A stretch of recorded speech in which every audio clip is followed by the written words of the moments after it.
think he can jump into that first round range because there aren't too many 6'4" guys running a 4.26 around him.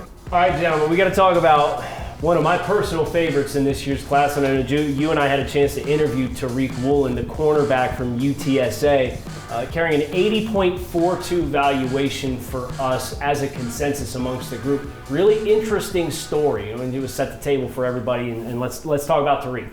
He goes to UTSA, and he's there to play wide receiver. And 3 years into his career, he gets approached by the coaching staff to make the switch over to cornerback. And Tariq embraced that.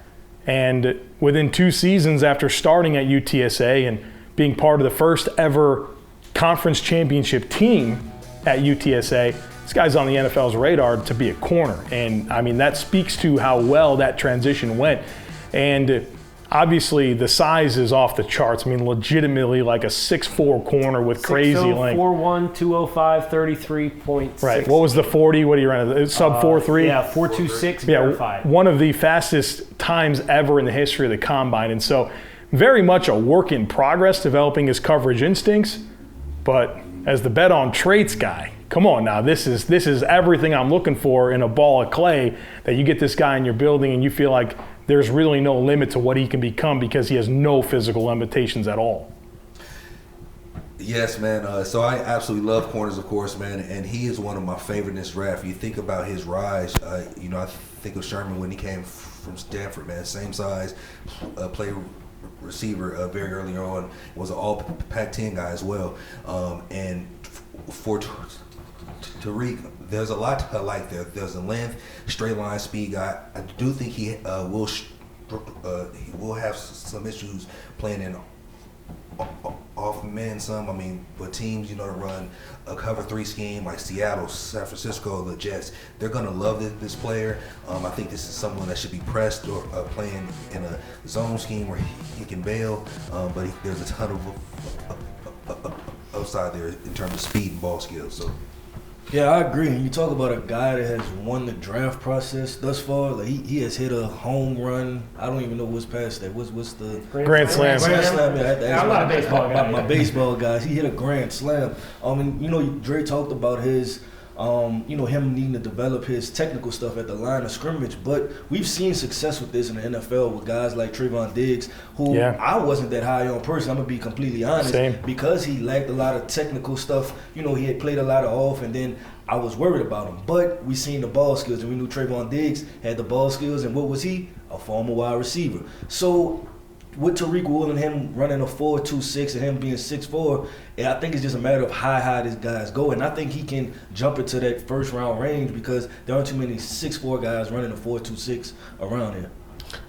I was going to jump in. I mean, what position do you want traits at the most in corner?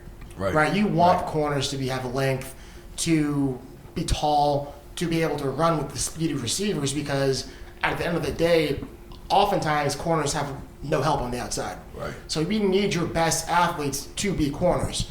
Tariq Woolen, most of the time, will be your team's best athlete. So I think for him, while I love his length, I love his athleticism, there's a lot that I think he needs to work on in terms of the instincts. Even as a former receiver, his ability to play the ball in the air, I have some questions about, which to me, that's something that you really can improve on. So that's why I'm a little lower on this kid.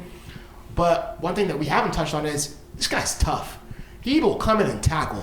He will come in and lay the wood. And for a corner, that's something I really, really value. And so you have the length, you have the athleticism, but more importantly, I think you have the play temperament to contribute day one to an NFL defense.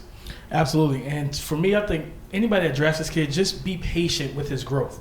Don't try to rush him into the CB1 type of role. Use him, in the right matchups and the right opportunities and positions. His length, his athleticism, you see him on crossing routes, be able to kind of bait quarterbacks and then close that space with that burst and that elite speed. He's a toolsy kid that you want to bet on. Like Joe said, bet on the traits, but just take your time with him. So I want to jump on 2 things that was said throughout this. And the first one is, Dre, I agree completely as far as playing off man. But if you draft this dude to play off man, you got a you problem. You got right? Let's be honest.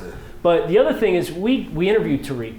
And to kind of follow up with what Brentley was talking about, I believe he talked to us about his coaches talking about playing the hands, right? Yeah. This is not a defender who's been coached to get his eyes back to the football. Yeah. He's That's evident on tape. Yeah, and it shows, and I agree with you because I watched the tape and I was like, man, I wish he got his eyes back around here, and you could see some more of the hand-eye coordination and reaction and how he can contort and adjust his body. But then we got him on the interview and he's talking about defending back shoulder throws, and he specifically talked about how he enjoys being tested in that environment of the back shoulder throw, and how he's been coached to identify based on how the receiver opens his shoulders when it's back shoulder and when it's not. And I was like, man, that's a really nice little level of nuance for a guy who's as new to the position as he is. So there's little glimpses when you talk to him that gets me excited to get there, to be like, if I need a corner and I play press or I'm playing guys in half turn and they got to be open to the field with eyes in the backfield, he's a guy I bet on big time. Well, one of the things that Dre brought up was the name Richard Sherman. And one thing I've heard Richard Sherman say is you can get beat deep running a 4-3 just like you can get beat running a 4-6, right? Absolutely. The instincts are really, really important. And I think what we all acknowledge that has to develop, but the traits are going to help him make up for that margin for error, where this guy's got crazy recovery speed and he's got crazy length. And so, yeah, he's not naturally mirroring and matching routes or anticipating things at the level that you wish at this point, but you always have to keep in mind he got a lot of speed and a lot of length to make up for that. UTSA corner Tariq Woolen, 80.42 second round eval. Don't be surprised if he goes higher than that.